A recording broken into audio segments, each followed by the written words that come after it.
7. নির্মাণাধীন ভবনে পানির বিলের সাথে সুয়ারেজ বিল সংযোগ বন্ধ করা এবং নির্মাণ শেষে বাণিজ্যিক বিল থেকে আবাসিক করার সময় প্রতি বর্গফুট হিসেবে অতিরিক্ত বিল আদায়ের বন্ধের ব্যবস্থা করা। 8. প্লট রেজিস্ট্রেশন মূল্য কমানো সহ ডেভেলপারদের ক্ষেত্রে টিডিএস বন্ধ করা। 9. নির্মাণ সামগ্রীর মূল্য নির্ধারণের ক্ষেত্রে একটি সেন্ট্রাল রেগুলেটরি বোর্ড প্রতিষ্ঠা করে গণশুনানির ব্যবস্থার মাধ্যমে মূল্য নির্ধারণ করা। 10. ডেভেলপার কোম্পানি নির্মাণাধীন প্রজেক্টের চাঁদাবাজি বন্ধ সহ নিরাপত্তা ব্যবস্থা জোরদার করা। পরিশেষে নিঃসন্দেহে বলা যায় যে ঢাকার আবাসন শিল্পের সংকট নিরসনে রাজস্ব সরকারের সংশ্লিষ্ট মন্ত্রণালয়কে আরো বেশি দায়িত্বশীল ভূমিকা রাখতে হবে।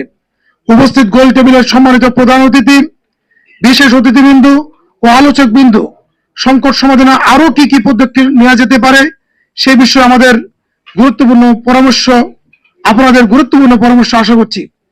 আজকের গোল টেবিলের বৈঠকে উপস্থিত হয়ে আমাদেরকে অনুপ্রাণিত করার জন্য আপনাদের সকলকে আন্তরিক ধন্যবাদ। ভবিষ্যতে রিয়েল এস্টেট সেক্টরের যেন কোনো সংকট সমাধানে আপনাদেরকে আমাদের পাশে পাবো এই প্রত্যাশায় শুভেচ্ছা। ডক্টর মোহাম্মদ হারুন রশিদ, সাধারণ সম্পাদক, ঢাকা সাউথ ডেভেলপার্স ফোরাম, ডিএসডিএফ, পরিচালক, রিএফ।